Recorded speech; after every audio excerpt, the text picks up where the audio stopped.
그런 상태에서 주변 사람을 만나면 당연히 부정적인 말만 하고 그 사람의 말도 왜곡해서 더 부정적으로 인식되니까 당연히 또 안 좋은 말을 내뱉게 되고 그러면 당연히 떠나가죠.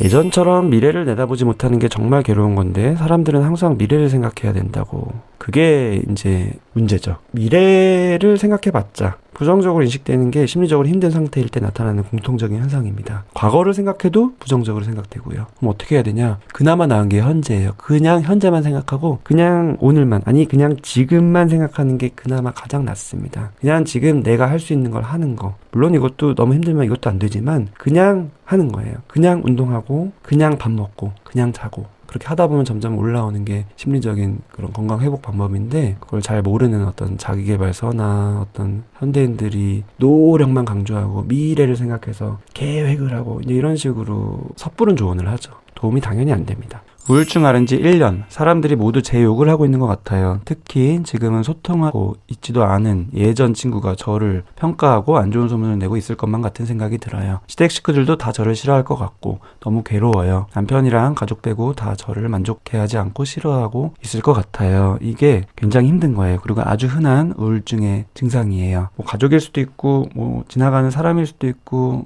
내 주변 사람일 수도 있고, 저기서 자기들끼리 수근수근 대고 있다. 그냥 자기들끼리 자기 얘기하는 건데 왠지 내 얘기하는 것 같고 그 내용은 왠지 나 흉보는 것 같고, 이런 식으로 사실은 나랑 관계없는 건데 나랑 관계가 있을 것만 같은 생각이 자꾸 드는 이 현상을 관계사고라고 하고요. 우울증이 심할 때 많이 같이 일어나고요. 더 우울증이 심해지고 더 이 관계사고가 더 심해지면 이제 망상이 되는 거예요. 관계망상이라고 하는 거예요. 망상은 저 사람들이 내 욕을 하고 있는 것 같아가 아니라 확실하게 내 욕하고 있다, 이렇게 확신이 드는 거죠. 잘못된 믿음이. 그리고 확실하게 저 친구가 안 좋은 소문을 확실하게 내고 있다라는 게 되면 이제 망상이고, 굉장히 힘든 상황이고, 우울증 앓으신 지 1년인데 이게 계속 지속된다면 굉장히 힘드신 거예요. 치료를 받지 않고 계시다면 빨리 치료 받으셔야 되고, 치료를 받고 계신다면 더 적극적으로 치료를 하셔야 돼요. 이 증상은 분명히 해결되셔야 합니다. 굉장히 힘든 거예요. 모든 사람을 만날 때마다 다 이런 식으로 생각이 돼요.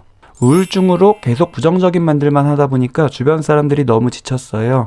그래서 친구들이 하나하나 떠나갔습니다. 다시 한번 기회를 달라고 사정했는데도 더는 안 될 것 같다고 했어요. 그렇게 떠나게 만든 게 저라는 사실이 아픕니다. 어떻게 하면 관계를 회복할 수 있을까요? 자꾸 우울할 때 다른 사람을 상처 주는 것 같은데 어떻게 해야 할까요? 우울증 때문이라면 본인 잘못은 제로예요. 우울증의 흔한 증상이 인간관계 악화입니다. 당연하죠. 생각과 감정이 악순환되는데 마음이 우울하고 불안하고 예민해지고 과민해지고 생각은 부정적으로 치우치고, 그런 상태에서 주변 사람을 만나면 당연히 부정적인 말만 하고 그 사람의 말도 왜곡해서 더 부정적으로 인식되니까 당연히 또 안 좋은 말을 내뱉게 되고 그러면 당연히 떠나가죠. 그거는 본인 잘못이 제로예요. 우울증 때문이라면. 근데 만약에 우울증 치료를 제대로 안 받거나 충분히 안 받았다면 그걸 하면 되는 거예요. 관계를 어떻게 하면 회복할 수 있을까요? 물론 이제 아쉬워서 회복하고 싶으실 것 같은데, 관계 회복보다 더 중요한 거는 내 상태가 회복되는 거를 먼저 하고요.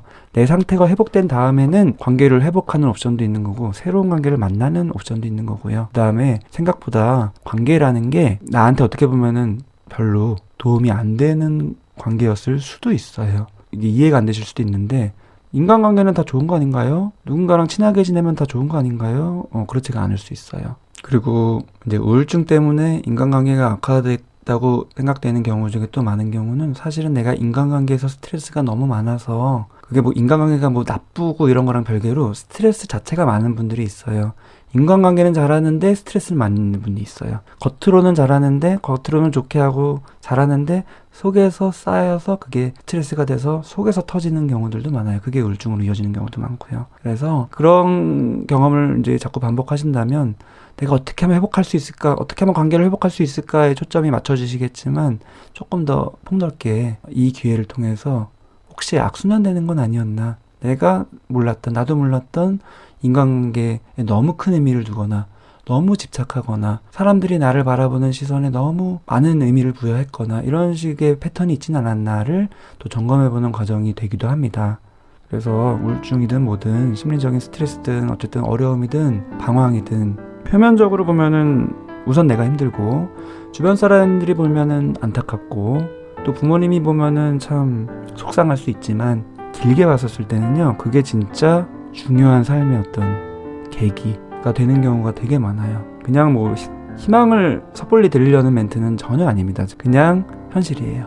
그 이유는 생각보다 사람의 내면은 복잡하고요, 과정이 다 있어요. 단순하게 표면만 보고 판단하지 않으셨으면 좋겠어요. 내가 요즘에 술을 많이 먹는다, 예를 들어서 요즘에 쇼핑 너무 많이 한다, 뭐에 중독됐다, 이것만 가지고 날 판단하지 마세요. 뭐 다이어트에 중독됐다, 이것만 가지고 판단하지 마세요. 그 이면에 있는 내 마음, 내가 그럴 만한 이유가 있다, 왜 그럴까, 뭐가 힘들까, 그거에 초점을 맞추셔서 자꾸 내 마음을 바라보셔야 되고, 그거를 도와드리고 싶어서 유튜브를 하는 거고요.